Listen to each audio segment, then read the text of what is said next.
ਕਾਨੂੰਨ ਵਿਵਸਥਾ ਨੂੰ ਲੈ ਕੇ ਐਕਸ਼ਨ ਦੇ ਵਿੱਚ ਮੁੱਖ ਮੰਤਰੀ ਮਾਨ ਐਂਟੀ ਗੈਂਗਸਟਰ ਟਾਸਕ ਫੋਰਸ ਦੇ ਨਾਲ ਕੀਤੀ ਪਹਿਲੀ ਮੀਟਿੰਗ। ਸੀਐਮ ਬੋਲੇ ਬਿਨਾਂ ਕਿਸੇ ਡਰ ਅਤੇ ਪੱਖਪਾਤ ਦੇ ਕੰਮ ਕਰੇ ਟੀਮ, ਨਹੀਂ ਆਉਣ ਦਵਾਂਗੇ ਸਾਧਨਾਂ ਦੀ ਕਮੀ। सूबे की कानून व्यवस्था ਨੂੰ ਲੈ ਕੇ ਸਿੱਧੂ ਦਾ ਮਾਨ ਸਰਕਾਰ ਤੇ ਵੱਡਾ ਹਮਲਾ। ਬੋਲੇ ਅਨਾੜੀਆਂ ਦੇ ਹੱਥ ਦੇ ਵਿੱਚ ਆਈ ਸੱਤਾ, ਚੁਟਕਲਿਆਂ ਦੇ ਨਾਲ ਨਹੀਂ ਚੱਲਦੀ ਸਰਕਾਰ। ਮਾਈਨਿੰਗ ਨੂੰ ਲੈ ਕੇ ਕਾਂਗਰਸ ਨੇ ਘੇਰੀ ਮਾਨ ਸਰਕਾਰ। ਸਿੱਧੂ ਬੋਲੇ ਬਗੈਰ ਰੋਕ ਟੋਕ ਜਾਰੀ ਹੈ ਨਜਾਇਜ਼ ਮਾਈਨਿੰਗ। 9000 ਤੱਕ ਪਹੁੰਚੀ ਰੇਤੇ ਦੀ ਟਰਾਲੀ ਦਾ ਰੇਟ। ਖਹਿਰਾ ਨੇ ਕਿਹਾ ਗੈਰ ਕਾਨੂੰਨੀ ਮਾਈਨਿੰਗ ਤੇ ਵਾਈਟ ਪੇਪਰ ਲੈ ਕੇ ਆਵੇ ਸਰਕਾਰ। ਮਾਨ ਸਰਕਾਰ ਦੇ ਵੱਲੋਂ ਪੁਲਿਸ ਪ੍ਰਸ਼ਾਸਨ ਦੇ ਵਿੱਚ ਵੱਡਾ ਫੇਰ ਬਦਲ। 5 ਜ਼ਿਲ੍ਹਿਆਂ ਦੇ ਐਸਐਸਪੀ ਸਣੇ 8 ਵੱਡੇ ਪੁਲਿਸ ਅਧਿਕਾਰੀਆਂ ਦੇ ਤਬਾਦਲੇ। ਗੁਰਪ੍ਰੀਤ ਤੂਰ ਜਲੰਧਰ ਦੇ ਨਵੇਂ ਕਮਿਸ਼ਨਰ। ਮਜੀਠੀਆ ਦੀ ਪਟੀਸ਼ਨ ਤੇ ਮੋਹਾਲੀ ਕੋਰਟ ਦੇ ਵਿੱਚ ਸੁਣਵਾਈ। ਪਟਿਆਲਾ ਜੇਲ੍ਹ ਪ੍ਰਸ਼ਾਸਨ ਨੇ ਦਾਖਲ ਕੀਤਾ ਆਪਣਾ ਜਵਾਬ। ਮਜੀਠੀਆ ਨੇ ਬੈਰਕ ਸ਼ਿਫਟ ਕਰਨ ਦੀ ਕੀਤੀ ਹੈ ਮੰਗ। ਅਕਾਲੀ ਦਲ ਨੇ ਕਿਹਾ ਜੇਲ੍ਹ 'ਚ ਮਜੀਠੀਆ ਤੇ ਹੋ ਰਿਹਾ ਤਸ਼ੱਦਦ। ਸੁਮੇਧ ਸੈਣੀ ਨੂੰ ਵੱਡੀ ਰਾਹਤ। ਹਾਈ ਕੋਰਟ ਨੇ ਗ੍ਰਿਫਤਾਰੀ ਤੇ ਰੋਕ ਰੱਖੀ ਬਰਕਰਾਰ। ਏਜੀ ਨੇ ਹਾਈ ਕੋਰਟ ਦੇ ਵਿੱਚ ਕਿਹਾ ਸਰਕਾਰ ਨੂੰ ਸੈਣੀ ਦੀ ਕਿਸੇ ਹੋਰ ਕੇਸ ਦੇ ਵਿੱਚ ਨਹੀਂ ਲੋੜ। ਕੋਠੀ ਵਾਲੇ ਕੇਸ ਦੇ ਵਿੱਚ ਬਣੀ ਨਵੀਂ ਐਸਆਈਟੀ। ਮੌੜ ਮੰਡੀ ਤੋਂ ਆਮ ਆਦਮੀ ਪਾਰਟੀ ਦੇ ਵਿਧਾਇਕ ਸੁਖਬੀਰ ਮਾਈਸਰ ਖਾਨਾ ਦੇ ਸਖਤ ਤੇਵਰ। ਪੁਲਿਸ ਵਾਲਿਆਂ ਨੂੰ ਪੜਾਇਆ ਪਾਠ ਕਾਨੂੰਨ ਦਾ। ਕਿਹਾ ਜੇ ਚਿੱਟਾ ਵੇਖਿਆ ਤਾਂ ਹਿਸਾਬ ਲਗਾ ਲਿਓ। ਸਰਕਾਰ ਦੇ ਆਫਰ ਨੂੰ ਜਥੇਦਾਰ ਦੀ ਵੀ ਕੋਰੀ ਨਾ। ਐਸਜੀਪੀਸੀ ਨੂੰ ਦਿੱਤੇ ਆਪਣੇ ਚੈਨਲ ਖੋਲਣ ਦੇ ਨਿਰਦੇਸ਼। ਬੋਲੇ ਜੇ ਸਰਕਾਰ ਸੁਹਿਰਦ ਤਾਂ ਸੂਚਨਾ ਪ੍ਰਸਾਰਣ ਮੰਤਰਾਲੇ ਤੋਂ ਦਬਾਏ ਮਨਜ਼ੂਰੀ। ਕਣਕ ਖਰੀਦ ਦਾ ਜਾਇਜ਼ਾ ਲੈਣ ਖੰਨਾ ਪਹੁੰਚੇ ਮੁੱਖ ਮੰਤਰੀ ਭਗਵੰਤ ਮਾਨ। ਕਿਹਾ ਨਹੀਂ ਆਉਣ ਦੇਵਾਂਗੇ ਕਿਸਾਨਾਂ ਨੂੰ ਕੋਈ ਦਿੱਕਤ। ਕੇਂਦਰੀ ਸਿਹਤ ਸਕੱਤਰ ਨੇ ਦਿੱਲੀ ਹਰਿਆਣਾ ਕੇਰਲਾ ਮਹਾਰਾਸ਼ਟਰ ਨੂੰ ਕੀਤਾ ਅਲਰਟ। ਕਿਹਾ ਪਿਛਲੇ ਹਫ਼ਤੇ ਵਧੇ ਕੋਵਿਡ ਦੇ ਕੇਸ, ਚੌਕਸੀ ਰੱਖੋ, ਜ਼ਰੂਰੀ ਕਦਮ ਚੁੱਕੋ।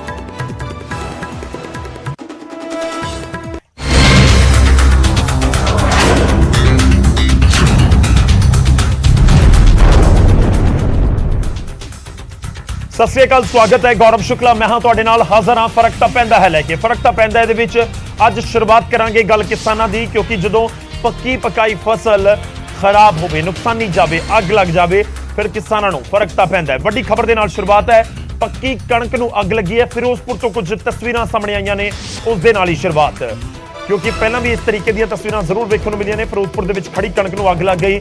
ਪੱਕ ਚੁੱਕੀ ਸੀ ਫਸਲ। ਬਿਲਕੁਲ ਅਸੀਂ ਸਾਰੇ ਜਾਣਦੇ ਹਾਂ ਕਿ ਹੁਣ ਵਾਢੀ ਬਿਲਕੁਲ ਕਿਨਾਰੇ ਹੈ। ਜਿਹੜੀ ਫਸਲ ਦੀ ਵਾਢੀ ਦੀ ਸ਼ੁਰੂਆਤ ਬਹੁਤ ਸਾਰੀਆਂ ਥਾਵਾਂ ਦੇ ਉੱਤੇ ਇਨਫੈਕਟ ਹੋ ਵੀ ਚੁੱਕੀ ਹੈ। ਫਿਰੋਜ਼ਪੁਰ ਦੇ ਵਿੱਚ ਵੱਡੀ ਖਬਰ ਹੈ, ਜਿੱਥੇ ਕਣਕ ਨੂੰ ਅੱਗ ਲੱਗ ਗਈ। ਕਿਸਾਨਾਂ ਨੇ ਅੱਗ ਦੇ ਉੱਤੇ ਕਾਬੂ ਪਾਇਆ। ਕਰੜੀ ਮੁਸ਼ੱਕਤ ਤੋਂ ਬਾਅਦ ਫਿਰੋਜ਼ਪੁਰ ਦੇ ਪਿੰਡ ਨਸੀਰਾ ਖਲਚੀਆਂ ਦੀ ਘਟਨਾ ਹੈ। ਅੱਗ ਲੱਗਣ ਦੇ ਕਾਰਨਾਂ ਦਾ ਹੁਣ ਤੱਕ ਪਤਾ ਨਹੀਂ ਲੱਗ ਸਕਿਆ। ਹੁਣ ਕਿਸਾਨ ਮੁਆਵਜ਼ੇ ਦੀ ਮੰਗ ਕਰ ਰਹੇ ਨੇ। ਇੱਕ ਵਾਰੀ ਸਕਰੀਨ ਦੇ ਉੱਤੇ ਤਸਵੀਰਾਂ, ਪੂਰੀ ਸਕਰੀਨ ਦੇ ਉੱਤੇ ਤਸਵੀਰਾਂ।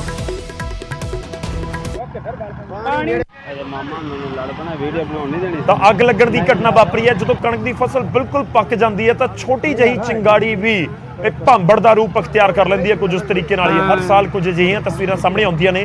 ਕਦੇ ਟਰਾਂਸਫਾਰਮਰ ਦੇ ਵਿੱਚੋਂ ਨਿਕਲੀਆਂ ਚਿੰਗਾੜੀਆਂ ਕਣਕ ਦੀ ਫਸਲ ਨੂੰ ਤਬਾਹ ਕਰ ਦਿੰਦੀਆਂ ਨੇ, ਤਾਂ ਕਦੇ ਕਿਸੇ ਦੀ ਛੋਟੀ ਜਿਹੀ ਅਣਗਹਿਲੀ ਦੀ ਵਜ੍ਹਾ ਦੇ ਨਾਲ ਇੰਨਾ ਵੱਡਾ ਘਟਨਾਕ੍ਰਮ ਵਾਪਰਦਾ ਹੈ। ਤਾਂ ਇਹ ਫਿਰੋਜ਼ਪੁਰ ਦੀਆਂ ਤਸਵੀਰਾਂ ਨੇ, ਕਿਉਂਕਿ ਇਸ ਤਰੀਕੇ ਨਾਲ ਕਣਕ ਨੂੰ ਅੱਗ ਲੱਗੀ ਸੀ। ਉਸ ਤੋਂ ਬਾਅਦ ਫਟਾਫਟ ਫਿਰ ਕਣਕ ਨੂੰ ਵਾਹਿਆ ਗਿਆ, ਕਿਉਂਕਿ ਜੇ ਬੈਕ ਟੂ ਬੈਕ ਜਿਹੜੇ ਏਕੜ ਹੋਏਗੀ ਫਸਲ ਤਾਂ ਫਿਰ ਉੱਥੇ ਦਿੱਕਤ ਹੁੰਦੀ ਆ। ਉਹ ਅੱਗ ਨੂੰ ਰੋਕਣਾ ਤਾਂ ਮੁਸ਼ਕਿਲ ਹੈ।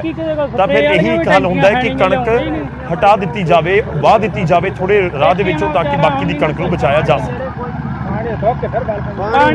ਮਾਮਾ ਮੈਨੂੰ ਲੜ ਪਣਾ ਵੀਡੀਓ ਬਣਾਉਣ ਨਹੀਂ ਦੇਣੀ ਸੀ। ਨਹੀਂ ਯਾਰ, ਨਹੀਂ ਯਾਰ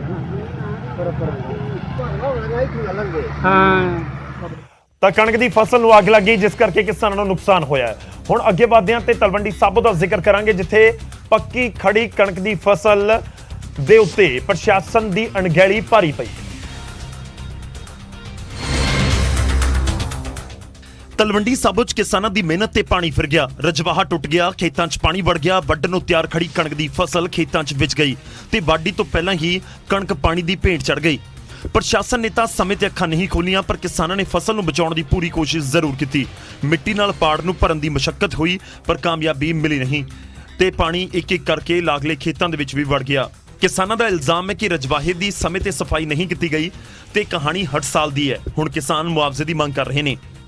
ਕਣਕ ਵੱਢਣੀ ਸੀਗੀ, ਦੇਖੋ ਮਸ਼ੀਨ ਲੱਗਣੀ ਸੀ, ਸਾਰਾ ਛੱਪੜ ਮੂੰਹ ਭਰ ਗਏ, ਇਹਦੀਆਂ ਜੜ੍ਹਾਂ ਗਲ ਗਈਆਂ। ਸਾਡਾ ਬਹੁਤ ਜ਼ਿਆਦਾ ਨੁਕਸਾਨ ਹੋ ਗਿਆ। ਸਰਕਾਰ ਤੋਂ ਇਹੀ ਮੰਗ ਕਰਦੇ ਆ ਵੀ ਸਾਡਾ ਜਿਹੜਾ ਮੁਆਵਜ਼ਾ ਉਹ ਦਿੱਤਾ ਜਾਵੇ ਸਾਨੂੰ, ਬਾਕੀ ਜਿਹੜੇ ਕੱਸੀ ਹੈ ਇਹਦਾ ਕੋਈ ਹੱਲ ਕਰਨਾ, ਫੇਰ ਖੁੱਲੂਗੀ ਕੱਸੀ ਦਾ, ਗਾਹਾਂ ਵਾਲੇ ਫਸਲ ਦਾ ਵੀ ਨੁਕਸਾਨ ਹੋਊ ਸਾਡਾ। ਅਜੇ ਬਰਸਾਤਾਂ ਦਾ ਸੀਜ਼ਨ ਆਉਣਾ ਬਾਕੀ ਹੈ ਤੇ ਹੁਣ ਜੇਕਰ ਰਜਵਾਹੇ ਦੇ ਨੱਕੇ ਨਹੀਂ ਸੰਭਾਲੇ ਜਾ ਰਹੇ ਤਾਂ ਫਿਰ ਮੌਨਸੂਨ 'ਚ ਕੀ ਹੋਵੇਗਾ। ਖੈਰ, ਜਦੋਂ ਪ੍ਰਸ਼ਾਸਨ ਦੇ ਵੱਲੋਂ ਜੋ ਕਦਮ ਚੁੱਕੇ ਜਾਣੇ ਚਾਹੀਦੇ ਨੇ ਨਾ ਚੁੱਕੇ ਜਾਣ ਤੇ ਨੁਕਸਾਨ ਹੋਵੇ ਕਿਸਾਨਾਂ ਦੀ ਫਸਲ ਦਾ, ਫਿਰ ਫਰਕ ਤਾਂ ਪੈਂਦਾ ਹੈ। ਹੁਣ ਅੱਗੇ ਵਧਦੇ ਹਾਂ ਤੇ ਗੱਲ ਸਿਆਸਤ ਦੀ ਕਰਾਂਗੇ। ਕਾਂਗਰਸ ਗਈ, ਆਮ ਆਦਮੀ ਪਾਰਟੀ ਆਈ, ਪਰ ਮੁੱਦੇ ਤਾਂ ਉਹੀ ਨੇ। ਹਾਂ, ਮੁੱਦਿਆਂ ਦੇ ਉੱਤੇ ਘੇਰਨ ਵਾਲੇ ਹੁਣ ਜ਼ਰੂਰ ਬਦਲ ਗਏ। ਸੱਤਾ ਬਦਲੀ, ਸੱਤਾਧਾਰੀ ਬਦਲੇ, ਅਹੁਦੇਦਾਰ ਬਦਲੇ, ਸਭ ਬਦਲਿਆ ਜਾਪਦਾ ਹੈ, ਪਰ ਜੋ ਨਹੀਂ ਜਾਪਿਆ ਦਿਖ ਰਿਹਾ ਉਹ ਹੈ ਮਾਈਨਿੰਗ ਦਾ ਮੁੱਦਾ ਤੇ ਨਜਾਇਜ਼ ਮਾਈਨਿੰਗ ਨੂੰ ਲੈ ਕੇ ਵਿਰੋਧੀਆਂ ਨੇ ਮਾਨ ਸਰਕਾਰ ਨੂੰ ਘੇਰਿਆ। ਸਿੱਧੂ ਨੇ ਆਮ ਆਦਮੀ ਪਾਰਟੀ ਦੀ ਸਰਕਾਰ ਤੇ ਵਰਦਿਆਂ ਕਿਹਾ ਕਿ ਸਰਕਾਰ ਦੀ ਨੀਤੀ ਕਾਰਨ ਰੇਤ ਦੇ ਰੇਟ ਡਬਲ ਹੋ ਚੁੱਕੇ ਨੇ। ਉਧਰ ਖਹਿਰਾ ਨੇ ਸੀਐਮ ਮਾਨ ਨੂੰ ਮਾਈਨਿੰਗ ਦੇ 20,000 ਕਰੋੜ ਰੁਪਏ ਵਾਲਾ ਸਵਾਲ ਕੀਤਾ ਹੈ। ਔਰ 3 ਮਹੀਨਿਆਂ 'ਚ ਦੇਖੀ ਹਾਲ ਕੀ ਹੋਊਗਾ ਜੇ ਪਾਲਿਸੀ ਬਣਾ ਕੇ ਇਹਨੂੰ ਪਹਿਲੇ ਦਿਨ ਤੋਂ ਇੰਪਲੀਮੈਂਟ ਨਾ ਕੀਤਾ ਹੁੰਦਾ ਤੇ ਇਹ ਅਰਾਜਕਤਾ ਫੈਲੂ। ਆਪ ਕਨਸਟੀਟਿਊਸ਼ਨਲ ਪੋਜੀਸ਼ਨ ਬੈਠ ਕੇ ਨੇ ਭਗਵੰਤ ਸਿੰਘ ਮਾਨ, ਸੋ ਦੋ ਚੀਫ ਮਿਨਿਸਟਰਸ ਅਗਰ ਸਾਡੇ ਦੇਸ਼ ਨੂੰ ਤੇ ਸਾਡੇ ਸੂਬੇ ਨੂੰ ਨਹੀਂ ਦੱਸਣਗੇ ਕਿ ਇਹ 20,000 ਕਰੋੜ ਰੁਪਇਆ ਕੌਣ ਲੁੱਟ ਰਿਹਾ ਸੀਗਾ ਪਿਛਲੇ ਕੁਝ ਸਾਲਾਂ ਤੋਂ, ਤਾਂ ਮੈਂ ਸਮਝੂਗਾ ਕਿ ਪੰਜਾਬ ਦੇ ਲੋਕਾਂ ਦੇ ਨਾਲ ਬਹੁਤ ਵੱਡਾ ਧੋਖਾ ਹੋਊਗਾ, ਬਹੁਤ ਵੱਡੀ ਵਾਅਦੇ ਖਿਲਾਫੀ ਹੋਊਗੀ। ਉਧਰ ਬੀਜੇਪੀ ਆਗੂ ਮਨਜਿੰਦਰ ਸਿਰਸਾ ਨੇ ਨਜਾਇਜ਼ ਮਾਈਨਿੰਗ ਦੇ ਮੁੱਦੇ ਤੇ ਟਵੀਟ ਕੀਤਾ ਤੇ ਲਿਖਿਆ ਕਿ ਪੰਜਾਬ 'ਚ ਲਗਾਤਾਰ ਗੈਰ ਕਾਨੂੰਨੀ ਮਾਈਨਿੰਗ ਹੋ ਰਹੀ ਹੈ। ਪੰਜਾਬ ਦੇ ਵਿੱਚ ਹਰ ਤਰ੍ਹਾਂ ਦੇ ਭ੍ਰਿਸ਼ਟਾਚਾਰ ਅਤੇ ਨਜਾਇਜ਼ ਮਾਈਨਿੰਗ ਨੂੰ ਖਤਮ ਕਰਨ ਦੇ ਝੂਠੇ ਦਾਅਵੇ ਕਰਨ ਦੀ ਬਜਾਏ ਮਾਨ ਤੇ ਕੇਜਰੀਵਾਲ ਨਜਾਇਜ਼ ਮਾਈਨਿੰਗ ਤੇ ਕਾਰਵਾਈ ਕਰਨ। ਟਾਈਮ ਲੱਗੂਗਾ, ਪਹਿਲੇ ਦਿਨ ਹੀ ਤਾਈਓ ਤੁਸੀਂ ਮਾਈਨਿੰਗ ਤੇ ਸਖਤ ਪਾਲਿਸੀ ਬਣਾਈ ਹੈ, ਪਾਲਿਸੀ ਬਣ ਰਹੀ ਹੈ ਔਰ ਜਦੋਂ ਪਾਲਿਸੀ ਆ ਜਾਏਗੀ ਹਰ ਬੰਦੇ ਨੂੰ ਫਾਇਦਾ ਹੋਊਗਾ। ਉਧਰ ਆਮ ਆਦਮੀ ਪਾਰਟੀ ਦੀ ਸਰਕਾਰ ਦਾ ਕਹਿਣਾ ਹੈ ਕਿ ਮਾਈਨਿੰਗ ਨੂੰ ਲੈ ਕੇ ਨੀਤੀ ਬਣ ਰਹੀ ਹੈ ਤੇ ਆਪਨੇ ਮਾਈਨਿੰਗ ਨੂੰ ਲੈ ਕੇ ਕਾਂਗਰਸ ਨੂੰ ਵੀ ਨਿਸ਼ਾਨੇ ਤੇ ਲਿਆ। ਤਾਂ ਮਾਈਨਿੰਗ ਦੇ ਮੁੱਦੇ ਦੇ ਉੱਤੇ ਘੇਰਿਆ ਜਾ ਰਿਹਾ ਸਰਕਾਰ ਨੂੰ ਵਿਰੋਧੀਆਂ ਦੇ ਵੱਲੋਂ। ਇੱਕ ਹੋਰ ਮੁੱਦਾ ਹੈ, ਉਹ ਹੈ ਕਾਨੂੰਨ ਵਿਵਸਥਾ ਦਾ। ਸਿਆਸੀ ਪਾਰਾ ਕਾਨੂੰਨ ਵਿਵਸਥਾ ਨੂੰ ਲੈ ਕੇ ਵੀ ਸਿਖਰਾਂ ਦੇ ਉੱਤੇ ਹੈ। ਸੀਐਮ ਨੇ ਟਾਸਕ ਫੋਰਸ ਦੇ ਨਾਲ ਮੁਲਾਕਾਤ ਕੀਤੀ, ਵਿਰੋਧੀਆਂ ਨੇ ਸਵਾਲ ਚੁੱਕੇ। ਇੱਕ ਪਾਸੇ ਕ੍ਰਾਈਮ ਦੀਆਂ ਘਟਨਾ ਵੱਧ ਰਹੀਆਂ ਨੇ ਤਾਂ ਦੂਜੇ ਪਾਸੇ ਸਰਕਾਰ ਵੀ ਐਕਸ਼ਨ ਦੇ ਵਿੱਚ ਨਜ਼ਰ ਆਉਂਦੀ ਹੈ। ਸੀਐਮ ਮਾਨ ਨੇ ਐਂਟੀ ਗੈਂਗਸਟਰ ਟਾਸਕ ਫੋਰਸ ਦੇ ਨਾਲ ਪਹਿਲੀ ਮੀਟਿੰਗ ਕੀਤੀ ਤੇ ਟੀਮ ਨੂੰ ਬਿਨਾਂ ਕਿਸੇ ਡਰ ਅਤੇ ਪੱਖਪਾਤ ਦੇ ਕੰਮ ਕਰਨ ਦੇ ਲਈ ਕਿਹਾ ਤੇ ਨਾਲ ਹੀ AGTF ਨੂੰ ਭਰੋਸਾ ਦਿਵਾਇਆ ਕਿ ਸਾਧਨਾਂ ਦੀ ਕੋਈ ਕਮੀ ਨਹੀਂ ਆਉਣ ਦਿੱਤੀ ਜਾਵੇਗੀ।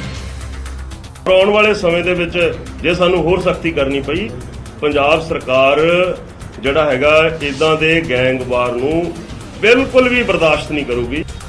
ਕਾਨੂੰਨ ਵਿਵਸਥਾ ਨੂੰ ਲੈ ਕੇ ਵਿਰੋਧੀਆਂ ਦੇ ਵੱਲੋਂ ਸਰਕਾਰ ਨੂੰ ਘੇਰਿਆ ਜਾ ਰਿਹਾ ਹੈ। ਨਵਜੋਤ ਸਿੱਧੂ ਨੇ ਤਾਂ ਇੱਥੋਂ ਤੱਕ ਕਹਿ ਦਿੱਤਾ ਕਿ ਸਰਕਾਰ ਅਨਾੜੀਆਂ ਦੇ ਹੱਥਾਂ ਦੇ ਵਿੱਚ ਪਹੁੰਚ ਚੁੱਕੀ ਹੈ ਤੇ ਬੀਜੇਪੀ ਨੇ ਵੀ ਨਵੀਂ ਸਰਕਾਰ ਨੂੰ ਨਿਸ਼ਾਨੇ ਤੇ ਲਿਆ। ਅਨਾੜੀਆਂ ਦੇ ਹੱਥ ਸਰਕਾਰ ਦੇਤੀ, ਇੱਲ ਕੁੱਕੜ ਪਤਾ ਨਹੀਂ। टास्क फोर्स बनेगी, काम करेगी, इसी उम्मीद करते हैं काम करे। लेकिन पिछले 25 दिनों जो पंजाब च लॉ एंड ऑर्डर की हालत हुई है, सिस्टम तो ऑलरेडी है ना जी, पंजाब च SSPs हैं, पंजाब पूरा पुलिस का नेटवर्क है, उसके बावजूद लॉ एंड ऑर्डर की हालात है। ਐਕਸ਼ਨ ਲੈਣ ਦੀ ਸਰਕਾਰ ਤਾਂ ਗੱਲ ਕਹਿ ਰਹੀ ਹੈ, ਪਰ ਵਿਰੋਧੀਆਂ ਦੇ ਰਿਐਕਸ਼ਨ ਵੀ ਜਾਰੀ ਨੇ, ਕਿਉਂਕਿ ਵਿਰੋਧੀਆਂ ਦੇ ਰਿਐਕਸ਼ਨ ਦੇ ਨਾਲ ਸਰਕਾਰੀ ਦਰਬਾਰੇ ਫਰਕ ਤਾਂ ਪੈਂਦਾ ਹੈ। ਤਾਂ ਵਿਰੋਧੀਆਂ ਦੇ ਦਬਾਅ ਦੀ ਵਜ੍ਹਾ ਦੇ ਨਾਲ ਕੀ ਐਕਸ਼ਨ ਹੋਏਗਾ ਜਾਂ ਸਰਕਾਰ ਦੇ ਕੋਲ ਕੋਈ ਪਲਾਨ ਹੈ ਤਾਂ ਕਿ ਗੈਂਗਸਟਰਵਾਦ ਨੂੰ ਖਤਮ ਕੀਤਾ ਜਾ ਸਕੇ। ਅੱਗੇ ਵਧਨੇ ਤੇ ਗੱਲ ਕਾਂਗਰਸ ਦੀ ਕਰਾਂਗੇ। ਕਾਂਗਰਸ ਦਾ ਕਲੇਸ਼ ਸੜਕ ਦੇ ਉੱਤੇ ਆ ਚੁੱਕਾ ਹੈ, ਪਰ ਬਿਆਨਬਾਜ਼ੀਆਂ ਰੁਕਣ ਦਾ ਨਾਮ ਨਹੀਂ ਲੈ ਰਹੀਆਂ। ਕਾਂਗਰਸ ਦਾ ਕਲੇਸ਼ ਪਹਿਲਾਂ ਬੰਦ ਕਮਰਿਆਂ 'ਚ ਹੁੰਦਾ ਸੀ, ਪਰ ਹੁਣ ਸੜਕਾਂ ਤੇ ਹੈ। ਢਿੱਲੋਂ ਸਿੱਧੂ ਦੀ ਲੜਾਈ ਤੇ ਪਹਿਲਾਂ ਰੰਧਾਵਾ ਬੋਲੇ ਤਾਂ ਹੁਣ ਸਾਬਕਾ ਵਿਧਾਇਕ ਪਰਮਿੰਦਰ ਪਿੰਕੀ ਨੇ ਵੀ ਸਿੱਧੂ ਤੇ ਨਿਸ਼ਾਨਾ ਸਾਧਿਆ ਹੈ। ਪਿੰਕੀ ਨੇ ਸਿੱਧੂ ਖਿਲਾਫ ਕਾਰਵਾਈ ਦੀ ਗੱਲ ਕਹੀ, ਨਾਲ ਹੀ ਜਾਖੜ ਦੇ ਬਿਆਨਾਂ ਤੇ ਵੀ ਇਤਰਾਜ਼ ਜਤਾਇਆ। ਪੁੱਛਣਾ ਚਾਹੁੰਦਾ ਸਰ ਨਵਜੋਤ ਸਿੰਘ ਸਿੱਧੂ ਨੂੰ ਕਿ ਉਹ ਪੰਜਾਬ ਪ੍ਰਦੇਸ਼ ਕਾਂਗਰਸ ਦੇ ਪ੍ਰਧਾਨ ਸੀ, ਕਿੰਨੀਆਂ ਕਨਸਟੀਚੁਐਂਸੀਆਂ ਦੇ ਵਿੱਚ ਉਹ ਕੰਪੇਨ ਕਰਨ ਵਾਸਤੇ ਗਏ? ਜੇ ਨਹੀਂ ਗਏ ਤਾਂ ਕਿਉਂ ਨਹੀਂ ਗਏ? ਕੋਈ ਵੀ ਵੱਡੇ ਤੋਂ ਵੱਡਾ ਹੋਵੇ, ਅਗਰ ਸਿੱਧੂ ਹੈ ਤਾਂ ਸਿੱਧੂ ਤੇ ਵੀ ਐਕਸ਼ਨ ਹੋਏਗਾ, ਅਗਰ ਕੋਈ ਹੋਰ ਬੋਲਦਾ ਤਾਂ ਉਹ ਤੇ ਵੀ ਹੋਏਗਾ। ਇੱਕ ਪਾਸੇ ਸਿੱਧੂ ਨੂੰ ਘੇਰਿਆ ਜਾ ਰਿਹਾ ਹੈ, ਉੱਥੇ ਸੁਖਪਾਲ ਖਹਿਰਾ ਸਿੱਧੂ ਦੇ ਹੱਕ ਦੇ ਵਿੱਚ ਖੜੇ ਨਜ਼ਰ ਆਉਂਦੇ ਨੇ। ਮੈਂ ਸਮਝਦਾ ਹਾਂ ਕਿ ਇਦਾਂ ਦੇ ਜਨਤਕ ਇਕੱਠ ਵਿੱਚ ਕੋਈ ਵੀ ਰਿਸਪੌਂਸਿਬਲ ਲੀਡਰ, ਚਾਹੇ ਉਹ ਨਵਜੋਤ ਸਿੰਘ ਸਿੱਧੂ ਆ ਤੇ ਚਾਹੇ ਉਹ ਸੁਖੀ ਰੰਧਾਵਾ ਵਾ, ਕੋਈ ਵੀ ਆਦਮੀ ਆਪਣੇ ਕਿਸੇ ਪਾਰਟੀ ਦੇ ਕੁਲੀਗ ਦਾ ਨਾਮ ਜ਼ਰੂਰ ਲਊਗਾ। ਪਰ ਨਵਜੋਤ ਦੀ ਇੱਕ ਗੱਲ ਤਾਂ ਆਪਾਂ ਨੂੰ ਮੰਨਣੀ ਪਊਗੀ ਕਿ 100 ਖਾਮੀਆਂ ਹੋ ਸਕਦੀਆਂ, but he is a honest person.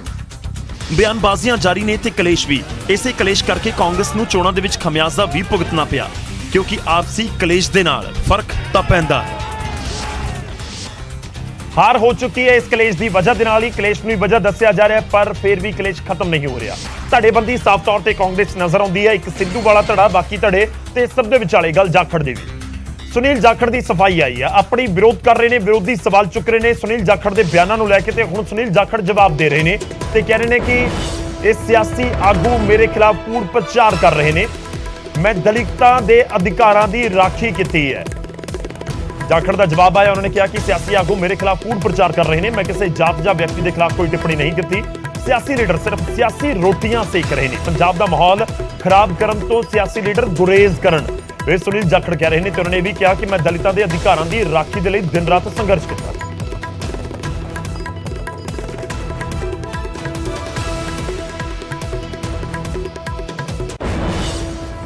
ਤਾਂ ਸਿਆਸਤ ਦੇ ਵਿੱਚ ਕਰੰਟ ਤਾਂ ਇਸ ਸਮੇਂ ਸਾਫ਼ ਤੌਰ ਤੇ ਨਜ਼ਰ ਆਉਂਦਾ ਹੈ, ਖਾਸ ਤੌਰ ਤੇ ਬਿਆਨਾਂ ਨੂੰ ਲੈ ਕੇ। ਪਰ ਗੱਲ ਹੁਣ ਕਰੰਟ ਦੀ, ਯਾਨੀ ਕਿ ਬਿਜਲੀ ਦੀ।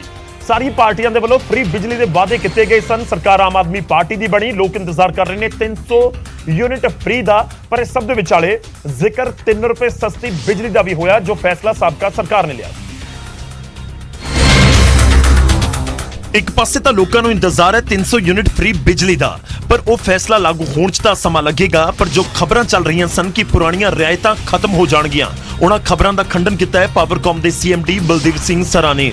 ਉਹਨਾਂ ਕਿਹਾ ਕਿ ਸਾਬਕਾ ਸਰਕਾਰ ਵੱਲੋਂ 3 ਰੁਪਏ ਪ੍ਰਤੀ ਯੂਨਿਟ ਸਸਤੀ ਬਿਜਲੀ ਵਾਲਾ ਫੈਸਲਾ ਜਾਰੀ ਰਹੇਗਾ। ਕਿਸਾਨਾਂ ਨੂੰ 8 ਘੰਟੇ ਬਿਜਲੀ ਜਿਹੜੀ ਹੈ ਦੇਣੀ ਹੈ, ਔਰ ਉਸ ਦੇ ਨਾਲ ਨਾਲ ਦੂਸਰੇ ਵੀ ਜਿਹੜੇ ਸਾਰੇ ਵਰਗਾਂ ਦੇ ਖਪਤਕਾਰ ਆ ਉਹਨਾਂ ਤੇ ਵੀ ਕੋਈ ਕੱਟ ਨਾ ਲੱਗੇ। ਉਹਦੇ ਲਈ ਜਿਹੜਾ ਹੈ ਲਗਭਗ ਜੋ ਸਾਡਾ ਅੰਦਾਜ਼ਾ ਹੈ, ਐਸਟੀਮੇਸ਼ਨ ਹੈ 15,000 ਤੋਂ ਲੈ ਕੇ 15,500 ਮੈਗਾਵਾਟ ਜਿਹੜੀ ਹੈ ਸਾਡੀ ਮੈਕਸਿਮਮ ਡਿਮਾਂਡ ਟੱਚ ਕਰਨ ਦਾ ਜਿਹੜਾ ਹੈ ਅਨੁਮਾਨ ਹੈ। 300 ਯੂਨਿਟ ਫ੍ਰੀ ਬਿਜਲੀ ਵਾਲਾ ਵਾਅਦਾ ਜਲਦ ਪੂਰਾ ਹੋਣ ਦਾ ਭਰੋਸਾ ਦੇ ਰਹੇ ਨੇ। ਇਹ 300 ਯੂਨਿਟ ਦਾ ਜਿਹੜਾ ਵਾਅਦਾ ਕੀਤਾ ਗਿਆ ਆਮ ਆਦਮੀ ਪਾਰਟੀ ਦੀ ਸਰਕਾਰ ਵੱਲੋਂ, ਕਦੋਂ ਤੱਕ ਜਿਹੜਾ ਹੈ ਉਹ ਲੱਗ ਅਸੀਂ ਜਲਦੀ ਪੂਰਾ ਕਰਾਂਗੇ, ਜਲਦ ਪੂਰਾ ਕਰਾਂਗੇ। ਵਾਅਦੇ ਕੀਤੇ ਸੀ, ਵਾਅਦੇ ਅਜੇ ਤੱਕ ਪੂਰੇ ਨਹੀਂ ਹੋਏ, ਲੋਕ ਸੁਚੇਤ ਨੇ। ਖੈਰ ਕਰੀਬ ਮਹੀਨਾ ਹੋ ਚੁੱਕਿਆ ਹੈ ਸਰਕਾਰ ਬਣੀ ਨੂੰ, ਪਰ ਲੋਕਾਂ ਦਾ ਇੰਤਜ਼ਾਰ ਹੈ ਕਿ ਕਦੋਂ 300 ਯੂਨਿਟ ਫ੍ਰੀ ਬਿਜਲੀ ਵਾਲਾ ਵਾਅਦਾ ਮਾਨ ਸਰਕਾਰ ਪੂਰਾ ਕਰਦੀ ਹੈ।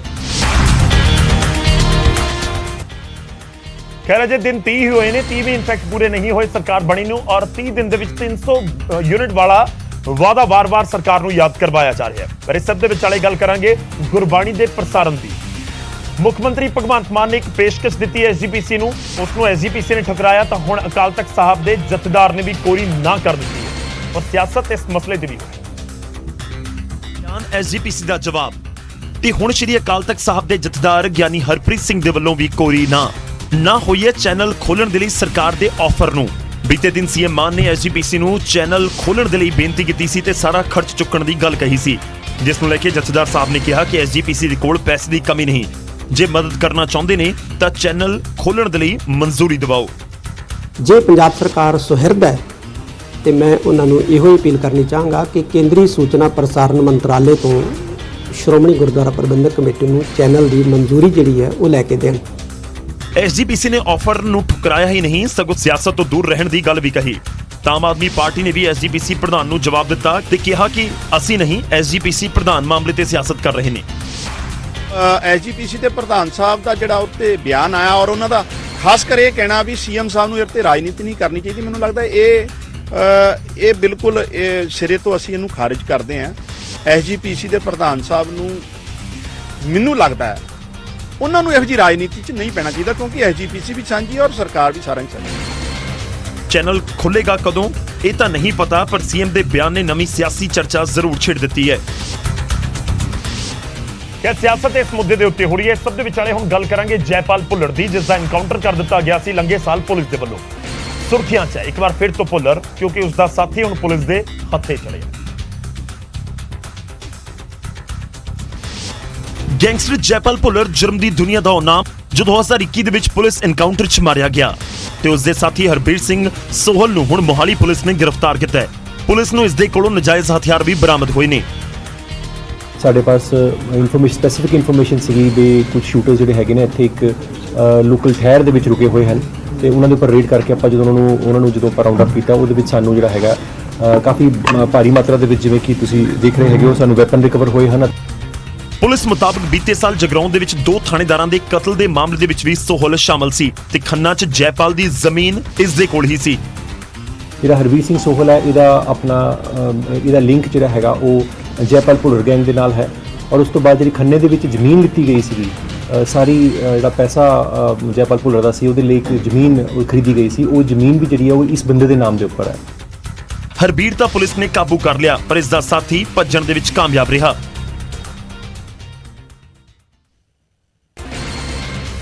ਇਹ ਤਾਂ ਕਾਬੂ ਕਰ ਲਿਆ ਗਿਆ, ਉਸਦਾ ਇੱਕ ਸਾਥੀ ਫਰਾਰ ਹੋ ਗਿਆ। ਹੁਣ ਅੱਗੇ ਵਧਦੇ ਹਾਂ ਤੇ ਖਬਰ ਬਠਿੰਡਾ ਤੋਂ। ਬਠਿੰਡਾ ਦੇ ਬੱਸ ਸਟੈਂਡ ਦੇ ਪਿੱਛੇ ਵਾਲੀ ਗਲੀ ਦੇ ਵਿੱਚ ਜ਼ਬਰਦਸਤ ਝੜਪ ਹੋਈ, ਦੋ ਧਿਰਾਂ ਦੇ ਵਿਚਾਲੇ, ਜਿਸ ਦੀਆਂ ਤਸਵੀਰਾਂ ਸਾਹਮਣੇ ਆਈਆਂ ਨੇ। ਦੋ ਨੌਜਵਾਨ ਗੰਭੀਰ ਜ਼ਖਮੀ। ਇਧਰੋਂ ਇੱਟਾਂ ਤੇ ਉਧਰੋਂ ਇੱਟਾਂ, ਕੱਲੀਆਂ ਇੱਟਾਂ ਹੀ ਨਹੀਂ, ਕਿਰਪਾਨਾਂ, ਰੌਡਾਂ ਤੇ ਬੇਸਬਾਲ ਵੀ ਨੇ। ਤਸਵੀਰਾਂ ਦੇਖੋ, ਇਹ ਕੋਈ ਸਾਊਥ ਦੀ ਫਿਲਮ ਨਹੀਂ, ਸਗੋਂ ਬਠਿੰਡਾ ਦੇ ਬੱਸ ਸਟੈਂਡ ਦੇ ਪਿੱਛੇ ਦੀ ਘਟਨਾ ਹੈ, ਜਿੱਥੇ ਐਨਕ ਨੂੰ ਲੈ ਕੇ ਵਿਵਾਦ ਸ਼ੁਰੂ ਹੋਇਆ। ਦੋ ਧਿਰਾਂ ਆਪਸ ਦੇ ਵਿੱਚ ਭਿੜ ਗਈਆਂ। ਇੱਕ ਧਿਰ ਦੇ ਹੱਥ ਆ ਗਿਆ ਦੂਜੀ ਧਿਰ ਦਾ ਨੌਜਵਾਨ। ਫਿਰ ਕੀ ਸੀ, ਥੜ ਥੱਪੜ ਵੱਜੇ। ਥੱਪੜਾਂ ਤੱਕ ਹੀ ਕੰਮ ਨਹੀਂ ਰੁਕਿਆ। ਜਦੋਂ ਬੇਹੋਸ਼ ਹੋ ਕੇ ਨੌਜਵਾਨ ਜ਼ਮੀਨ ਤੇ ਡਿੱਗਿਆ ਤਾਂ ਉਸ ਦੇ ਉੱਤੇ ਲੱਤਾਂ ਵੀ ਮਾਰੀਆਂ ਗਈਆਂ। ਅਜੇ ਇੱਕ ਦੀ ਕੁੱਟਮਾਰ ਹੀ ਹੋ ਰਹੀ ਸੀ ਕਿ ਇਸੇ ਵਿਚਾਲੇ ਦੂਜਾ ਵਿਅਕਤੀ ਵੀ ਉਹਨਾਂ ਦੇ ਹੱਥੇ ਚੜ ਗਿਆ ਤੇ ਉਸ ਦੀ ਰੌਡ, ਬੇਸਬਾਲ ਤੇ ਡੰਡਿਆਂ ਨਾਲ ਕੁੱਟਮਾਰ ਹੋਈ। ਦੋਵੇਂ ਨੌਜਵਾਨ ਜ਼ਮੀਨ ਤੇ ਡਿੱਗੇ ਹੋਏ ਨੇ, ਪਰ ਇੱਟਾਂ ਰੋੜਿਆਂ ਦਾ ਯੁੱਧ ਫਿਰ ਵੀ ਚੱਲ ਰਿਹਾ ਸੀ। ਕਾਫੀ ਟਾਈਮ ਲੜਾਈ ਚੱਲੀ। ਸੀਸੀਟੀਵੀ 'ਚ ਵਾਰਦਾਤ ਕੈਦ ਹੋ ਗਈ। ਕਈ ਭੱਜ ਗਏ, ਜ਼ਖਮੀ ਜ਼ਮੀਨ ਤੇ ਡਿੱਗ ਗਏ, ਜਿਨ੍ਹਾਂ ਨੂੰ ਬਾਅਦ 'ਚ ਹਸਪਤਾਲ ਭਰਤੀ ਕਰਵਾਉਣਾ ਪਿਆ। ਸਾਨੂੰ ਅੱਜ ਫੋਨ ਆਇਆ ਸੀ ਕਿ ਬੱਸ ਸਟੈਂਡ ਦੀ ਬੈਕ ਸਾਈਡ ਤੇ ਲੜਾਈ ਹੋ ਗਈ। ਸਾਡੀ ਸਾਰਾ ਟੀਮ ਨੇ ਆ ਕੇ ਦੇਖਿਆ, ਜੋ ਕਿ ਦੋ ਬੰਦੇ ਜ਼ਖਮੀ ਸੀਗੇ, ਜੋ ਕਿ ਇੱਕ ਬੰਦੇ ਨੂੰ ਆਟੋ ਤੇ ਲਾਇਆ, ਇੱਕ ਬੰਦਾ ਅਸੀਂ ਲੈ ਕੇ ਆਏ ਆ। ਇੱਟਾਂ ਉੱਟਾਂ ਮਾਰ ਕੇ ਸਰਕਾਰੀ ਹਸਪਤਾਲ ਲੈ ਕੇ ਆਏ, ਬਾਕੀ ਇਲਾਜ ਚੱਲ ਰਿਹਾ। ਪੁਲਿਸ ਨੇ ਮਾਮਲਾ ਦਰਜ ਕਰ ਲਿਆ, 3 ਜਣਿਆਂ ਨੂੰ ਰਾਉਂਡ ਅਪ ਕਰ ਲਿਆ ਤੇ ਬਾਕੀਆਂ ਦੀ ਭਾਲ ਜਾਰੀ ਹੈ। ਫੁਟੇਜ ਨੂੰ ਦੇਖਣ ਤੋਂ ਕਿਹੜੇ ਹੈਗੇ ਆ 8 ਤੋਂ 9 ਕਰੀਬ ਲੜਕਿਆਂ ਨੂੰ ਆਇਡੈਂਟੀਫਾਈ ਕਰ ਲਿਆ ਗਿਆ ਹੈ, ਜਿਨ੍ਹਾਂ ਤੇ ਕਾਰਵਾਈ ਕਰਦੇ ਹੋਏ ਜਲਦ ਤੁਰੰਤ ਅਫਸਰਾਂ ਦੀਆਂ ਹਦਾਇਤਾਂ ਨਾਲ ਤੇ 3 ਬੰਦਿਆਂ ਨੂੰ ਰਾਉਂਡ ਅਪ ਕਰ ਲਿਆ ਗਿਆ ਹੈਗਾ। ਮਾਮਲਾ ਐਨਕ ਨੂੰ ਲੈ ਕੇ ਸ਼ੁਰੂ ਹੋਇਆ, ਪਰ ਐਨਕ ਦੇ ਵਿਵਾਦ ਨੇ ਖੂਨੀ ਰੂਪ ਧਾਰਨ ਕਰ ਲਿਆ। ਜਦੋਂ ਇਸ ਤਰੀਕੇ ਦੀਆਂ ਤਸਵੀਰਾਂ ਆਉਂਦੀਆਂ ਨੇ ਜਾਂ ਲੋਕ ਜਿਹੜੇ ਉੱਥੇ ਮੌਜੂਦ ਸੀ ਜਾਂ ਕੋਈ ਹੋਰ ਪਰਿਵਾਰਕ ਲੋਕ ਉੱਥੇ ਮੌਜੂਦ ਸੀ, ਤਾਂ ਲਾਜ਼ਮੀ ਤੌਰ ਤੇ ਉਹਨਾਂ ਦੇ ਸਹਿਮ ਤਾਂ ਅੰਦਰ ਜ਼ਰੂਰ ਫੈਲੇਗਾ ਕਿ ਆਖਿਰ ਹੋ ਕੀ ਰਿਹਾ ਸੀ। ਤੇ ਜਦੋਂ ਅਜਿਹੀਆਂ ਤਸਵੀਰਾਂ ਸਾਹਮਣੇ ਆਉਂਦੀਆਂ ਨੇ ਤਾਂ ਫਿਰ ਕਾਨੂੰਨ ਵਿਵਸਥਾ ਦੇ ਉੱਤੇ ਸਵਾਲ ਉੱਠਦੇ ਨੇ, ਤੇ ਜਦੋਂ ਕਾਨੂੰਨ ਵਿਵਸਥਾ ਤੇ ਸਵਾਲ ਉੱਠਣ ਫਿਰ ਫਰਕ ਤਾਂ ਪੈਂਦਾ ਹੈ। ਅੱਜ ਦੇ ਲਈ ਨਹੀਂ, ਇਜਾਜ਼ਤ ਦਿਓ। ਤੁਸੀਂ ਬਣੇ ਰਹੋ ਨਿਊਜ਼ 18 ਪੰਜਾਬ।